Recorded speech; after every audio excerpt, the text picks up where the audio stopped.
Hello everyone, आज हम लोग एक्सरसाइज 15A का क्वेश्चन नंबर 19 सॉल्व करेंगे। चलिए देखते हैं क्वेश्चन क्या है।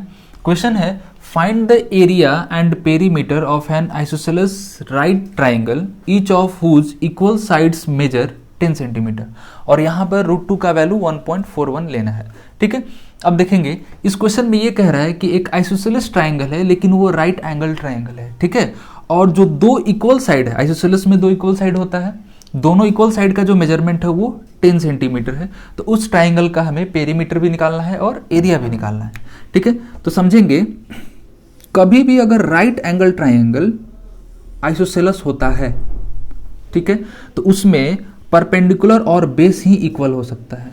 ठीक है, ये बेस हो गया और ये परपेंडिकुलर, यही दोनों इक्वल हो सकता है। ये इसके साथ या फिर ये इसके साथ कभी इक्वल नहीं होगा। इस बात को हमको ध्यान रखना है। तो इसको हम यहाँ लिख सकते हैं 10 सेंटीमीटर, और ये भी हो गया 10 सेंटीमीटर। और यहाँ पर पाइथागोरस थ्योरम से हम क्या कर लेंगे, हाइपोटेनस फाइंड कर लेंगे। तो जब हाइपोटेनस फाइंड कर लेंगे और तीनों को ऐड कर देंगे तो हमको क्या मिल जाएगा, पेरीमीटर, और उसके बाद इसका एरिया निकाल लेंगे। ठीक है, तो जो दूसरा पार्ट है एरिया निकालने का, तो एरिया निकालने के लिए 1/2 इंटू बेस इंटू हाइट कर देंगे।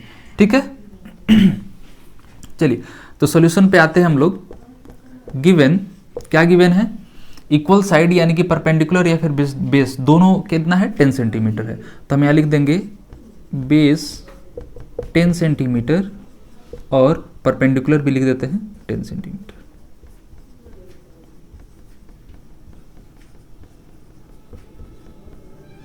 ठीक है, अब हमें क्या करना है, हाइपोटेनस निकालना है। तो पाइथागोरस थ्योरम लगाएंगे। तो बाई पाइथागोरस थ्योरम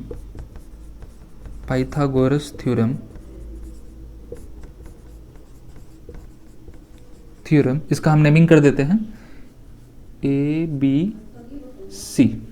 ठीक है, तो ये क्या हो जाएगा, BC square is equal to AB square plus AC square. ठीक है, होता है ना, hypotenuse square is equal to base square plus perpendicular square. ठीक है, तो ये हो गया BC square is equal to AB 10 है और AC भी 10 है। तो यहाँ हम करेंगे 10 स्क्वायर प्लस 10 स्क्वायर। क्लियर, तो यहाँ से हो जाएगा BC is equal to under root. ठीक है, तो ये हो गया 100 प्लस 100। ठीक है, यहाँ ध्यान देंगे, यहाँ से जब स्क्वायर हटेगा तो इधर क्या लगेगा, रूट लगेगा। और 10 का स्क्वायर कितना हो गया, 100, और ये 10 100। ठीक है, दोनों को ऐड करेंगे तो हो जाएगा 200। क्लियर, और 200 को हम क्या लिख सकते हैं, 2 इंटू 100। इसी को हम यहाँ लिख देते हैं 2 इंटू 100। ये एक्सप्लेन करने के लिए हम इतना तोड़ के बना रहे हैं, हर बार ऐसे सॉल्व करना जरूरी नहीं है अगर आपको समझ में आता है तो। ठीक है, तो ये हो जाएगा BC इज इक्वल टू 100 बाहर निकल आएगा, क्योंकि 100 को हम 10 इंटू 10 लिखेंगे और ये पेयर बनेगा तो उसमें से एक बाहर आ जाता है। तो ये हो जाएगा 10√2। क्लियर, और √2 का वैल्यू हमें क्या लेना है, 1.41। तो यहाँ हम करेंगे 10 इंटू 1.41 को जब मल्टीप्लाई करेंगे तो ये जो डेसिमल है वो उधर चला जाएगा, तो ये हो जाएगा 14.1। ठीक है, यानी कि हाइपोटेनस हमें कितना मिल गया, 14.1।